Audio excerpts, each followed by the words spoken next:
Well, I guess it's better late than never.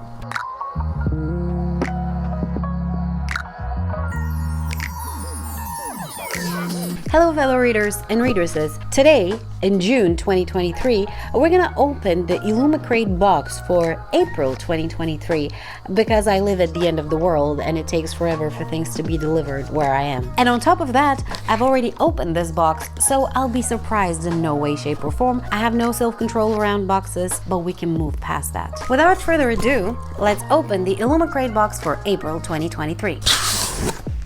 Ta-da! The theme for April was Be My Enemy, and the theme reveal for May is What Lies Beneath. I'm gonna open the spoiler card for you if you'd like to see what's inside. If not, don't look.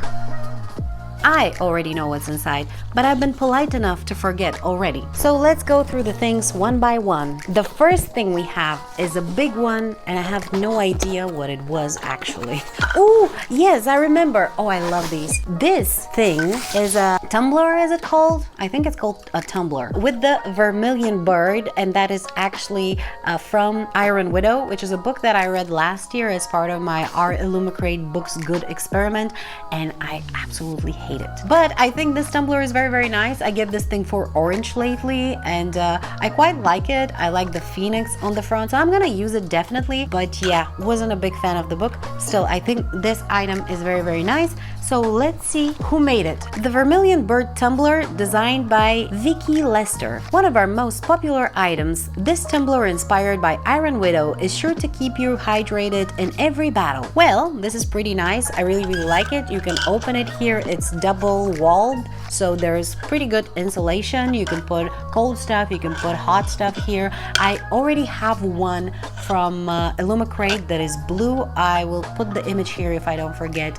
And I really like it, but the straw broke really quickly because it's like this very hard plastic. I forgot the word for it. There is a specific word for this type of plastic. It broke, so I couldn't use it anymore like that, but I can still use the tumbler, so that's fine. And now I have this nice one. Very happy with this item, despite the fact that I'm not a fan of the fandom. Next, we have this thing, and this thing actually is a part of a collection of dagger / sword replicas that Illumicrate does, and this is the one. I already have like 3, I think. I will put a picture of them over here, but this is the new one. Look how pretty. It's like a golden color, and it has these little diamond-like elements on it. Obviously none of this is diamonds or gold, but it's very, very pretty. The problem is that those things here, they fall off really quickly as soon as you touch them. It's a glitter type of thing, so I will have to make sure that I don't touch it too much. Now let's see which sword is this a replica of. Sword of Truth replica, designed by Stacy McAvoy Count. I really don't know how to read this name without being offensive. Be as brave as Selena Sardathian with this gorgeous replica of Damaris from the Throne of Glass. I love Throne of Glass. It's one of my favorite series, very, very surprisingly. I'm currently reading book number 3 and I'm having a great time. Very, very nice. I'm gonna add it to my collection. I still haven't found a proper way to display this collection. If you have any ideas, please leave them in the comments because I've been struggling to figure out how to properly display these lovely little replicas. Next item is this pin flag. I think it's where you're supposed to put all of your pin collection and enjoy them together.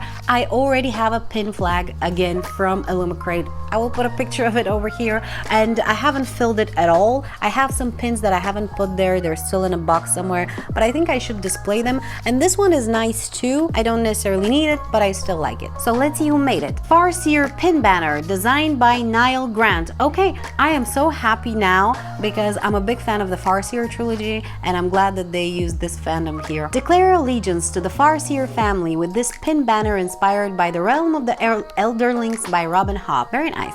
Next item that we have is this paper craft thing that Blaze of Desire, it says on the front. I'm not a big fan of paper craft, to be honest with you. I don't know what this is from. I would assume it's the Poppy War because there's poppies over here, and I think this looks like the main character. I've never read the book, but I think that's what the character looks like. Let me open it so you don't see the glare from my ring light every time we look at this thing. This is what the art is supposed to look like. This is the back back of it. Very nice. Let's see who made it. Blaze of Desire papercraft kit designed by Rosie. Piece together this stunning scene featuring Rin in her Blaze of Desire with this papercraft kit inspired by the Poppy War. As I suspected, it is pretty.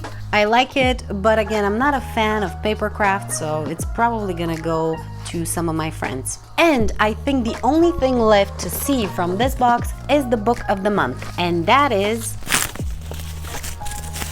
ta-da! Some Desperate Glory by Emily Tesh. I gotta be honest with you, I really like this color scheme for some reason, and I like this cover style.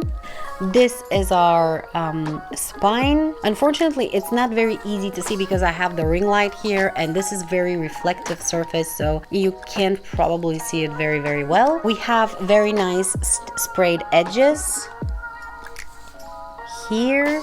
Very cool. Oh, and we have the naked hardback, which looks like this, with a little bit of blue foiling over the navy background. This is the spine, and this is the back of it. And on the naked hardback it says, "While we live, the enemy shall fear us. We are what's left. We are what must survive." We have a signed book plate, and we have these end pages, which are kind of confusing, to be honest with you. I don't know what I'm looking at exactly. Oh, and the end page on the back is this one. Cute. Inside we have this, and this is the chapter headers. And nothing else too spectacular to see inside, I would say. From all we saw so far, I can only conclude that this is a sci-fi book, but let's see what it's about. All her life, Kier has trained for the day she can avenge the destruction of planet Earth. Raised on Gaia Station alongside the last scraps of humanity, she is one of the best warriors of her generation, the sword of a dead planet. Then, Command assigns her brother to certain death and relegates her to the nursery to bear sons, and she knows she must take humanity's revenge into her own hands. Alongside her brother's brilliant but seditious friend and a lonely captive alien, Kier must escape from everything she's ever known.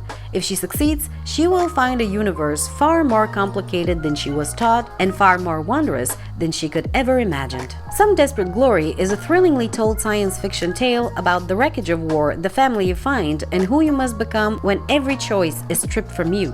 This standalone space opera is the highly anticipated debut novel from Astounding Award winner and Crawford Award finalist Emily Tesh. Alright, what do I think at a first glance? I'm not terribly excited to read this because it follows this model where a woman wants to avenge something, but then choice is being taken away from her, and then she finds the guy that she doesn't necessarily get along with, but then they're gonna fall in love and everything is gonna be just fine.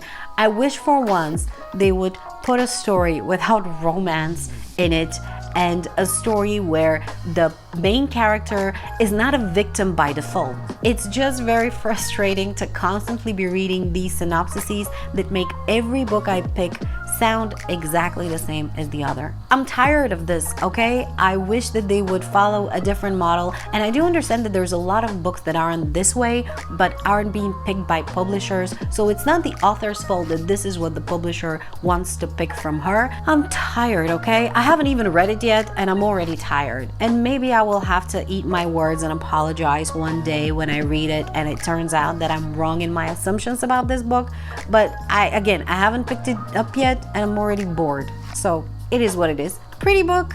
I'm not excited to read it. It is truth. Alright, and that was the Illumicrate box for April. What do I think in general?